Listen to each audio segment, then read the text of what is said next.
이번 시간에는 활궁 한자를 활용해서 거기에 파생되어지는 한자 옥편을 보면 892자가 나옵니다. 그 중에서 14개를 선택하여 풀이 학습해 보도록 하겠습니다.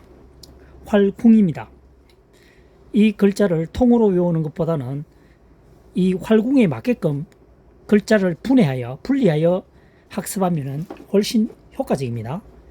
몸기자입니다. 몸기자죠. 그 다음 글다 글입니다.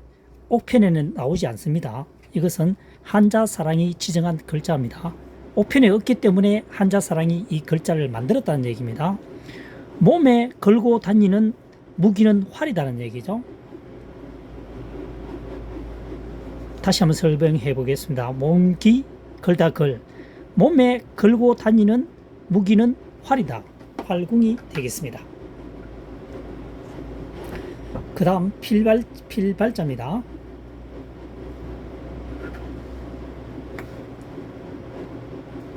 필발, 쏘다는 의미를 가지고 있습니다. 쏘면 멀리 날아가겠죠. 그 얘기입니다. 필발은 출발하다는 뜻입니다. 6급에 해당하는 글자군요. 이 글자도 마찬가지로 복잡해 보이죠. 한번 파자 분석 분리해 보겠습니다. 등질발입니다. 등지다라는 것은 서로 사이가 벌어지다 이런 의미를 가지고 있습니다. 그 다음 활궁이죠. 활궁 몽둥이 숫자로 결합이 되어 있습니다.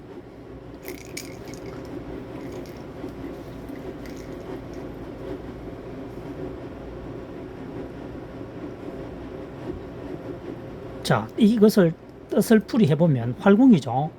활에 몽둥이를 장착하여 활에 몽둥이를 장착하는 것은 뭡니까? 화살이겠죠. 여기서 말하는 몽둥이는 화살을 의미합니다. 화살을 의미합니다. 활에 화살을 장착하여 쏘면은 등지는 방향으로 날아가겠죠. 내가 서 있는 반대 방향으로 날아간다는 얘기입니다. 내 쪽으로 날아오면은 내가 몸을 상하게 되겠죠. 그 얘기입니다. 활에 화살을 장착하여 쏘면은 등지는 방향으로 날아갑니다. 그래서 여기서 저는 솔발, 출발할 발 이렇게 되겠습니다. 그 다음 두 번째 해석은 이렇게 풀이해 볼 수도 있습니다. 등질발이죠. 등질은 도망가는 사람을 보고 활이나 창을 던져서 쏘는 거죠. 다시 한번 설명해 보겠습니다. 등질발, 던져서 도망가는 사람을 활을 이용해서 쏘거나 몽둥이 여기서는 창을 의미합니다. 창을 던질 수가 있으니까요. 창을 던져서 쏩니다. 그렇죠? 그런 얘기입니다. 그 다음 두 번째 강할 강자를 설명해 보도록 하겠습니다. 활궁, 나사, 자기 자신 말입니다. 그 다음 벌레충입니다. 내가 활을 이용해서 벌레에게 쏜다면 강력한 무기가 됩니다. 통상적으로 벌레를 활을 이용해 쏘는 경우는 거의 없겠죠. 간혹 사람이 화가 나서 벌레에게 원수 관계가 된다면 활을 이용해 쏠 수도 있겠죠. 그걸 가정을 해보고 내가 활을 이용해서 벌레에게 쏜다면 벌레의 입장에서는 강력한 무기가 되겠죠. 그래서 강할 강자가 되겠습니다. 그 다음 배풀장자입니다. 배풀장 또는 배부를 장입니다. 활궁이죠.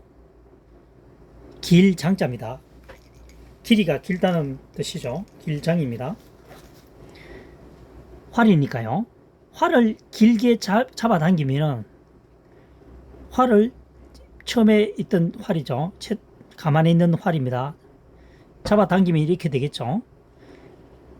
활 시위가 배부른 모습을 보여주겠죠. 그래서 활을 길게 하면은 배 부른 모습을 보여준다 해서 배 부를 장이 되겠습니다. 지금 현재 설명하고 있는 방법은 2023년 현재 시점에서 한자어를 풀이하는 방법입니다. 각골문해라든가 설문해자 이것은 최대한 이용하지 않습니다. 굳이 몇백 년 전, 몇천 년 전의 시대 상황을 설명할 이유는 없습니다. 가장 좋은 설명은 현재의 2023년 입장에서 풀이하고, 그래도 되지 않는다면은 각골문을 생각해 볼 수도 있겠죠.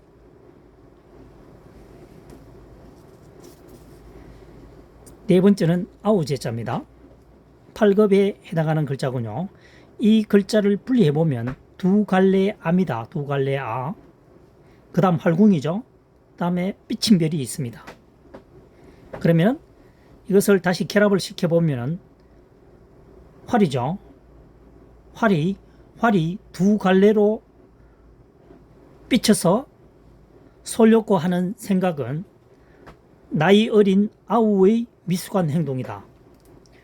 활은 통상적으로 화살을 하나만 가지고 쏩니다. 그렇게 해야만이 정확도가 높아지겠죠. 명중할 수 있는 확률이요. 보시다시피 활에 화살을 하나를 이용해서 쏘아야 하면 정확도가 높아지는 것이지, 두 개를 잡아당기게 되면 중심이 흐트러지기 때문에 적중률이 굉장히 떨어집니다. 그런데 아우인 경우에는 이제 활을 조금 배워서 욕심이 생기니까 두 개를 쏘고 싶다는 생각이 들 수도 있겠죠. 두 개를 쏜다는 얘기입니다. 그래서 그렇게 하는 두 갈래의 활을 쏘려고 하는 애는 아무래도 형보다는 아우일 확률이 높다는 겁니다. 그래서 이 글자는 아우 제자가 됩니다. 다섯 번째, 끌린자입니다. 4급에 해당하는 한자어군요. 활궁이고 뚫을곤 또는 세월곤입니다. 활을 이용해서 목표물을 뚫으려고 하면은 어떻게 합니까? 궁수의 입장에서는 자기 방향으로 잡아 당겨야 되겠죠. 시위를요. 그래서 끌어당길인 끌린자가 됩니다. 그 다음 오늘의 마지막 시간, 궁할 궁자입니다. 궁하다라고 하는 것은 조금 상황이 좋지 않다 이런 얘기겠죠. 그래서 4급에 해당하는 글자입니다. 이 글자를 파자 분석 분리해 보면 구멍혈이 보입니다. 구멍혈. 그 다음 몸신자죠. 몸신. 그 다음 나머지 남은 것이 활궁입니다. 이 세 개로 파자된 한자어를 다시 결합을 시켜보면 구멍 속에서, 구멍혈이니까요. 구멍 속에서 자신의 몸을 활처럼 구부려서 숨어 있다라고 할까요? 여하튼 구멍 속에서 자신의 몸을 활처럼 구부려서 있는 것은 그죠? 좋지 않은 상황이겠죠. 궁한 상황이다. 또는 궁할 궁자를 옥편을 찾아보면 작다, 좁다는 의미를 갖고도 있습니다. 그러면 답이 나오겠죠. 구멍에서 자신의 몸을 활처럼 구부리고 있는 것은 뭐죠? 그 좁은 공간이 구멍 속이 좁으니까 내가 어떻게 펴고 싶어도 못 펴는 상황이 있을 수도 있겠죠. 그 얘기입니다. 다시 설명해 보면 구멍 속에서 자신의 몸을 활처럼 구부리는 것은 그 공간이 좁다는 얘기죠. 그래서 좁을 궁, 작을 궁이라고 하고, 다시 공간이 좁으니까 궁핍한 생활을 할 수밖에 없다. 궁하다, 궁할 궁. 이렇게 풀이하게 되면 이 한자어는 학습하는 데 상당한 효과가 있을 것으로 추측이 됩니다. 다시 원점으로 올라가면 활궁자가 지금처럼 활궁 들어가 있죠. 활궁이 들어있죠. 어쨌든 이 한자어가 만들어지면서 활궁이 들어가는 글자는 약 892자가 대옥편에 기재되어 있습니다. 그 중에서 가장 많이 사용되는 한자어 14자만 뭡니까? 뽑아서 한자사랑이 설명하고 있습니다. 7번부터 14번은 다음 시간에 설명하도록 하겠습니다.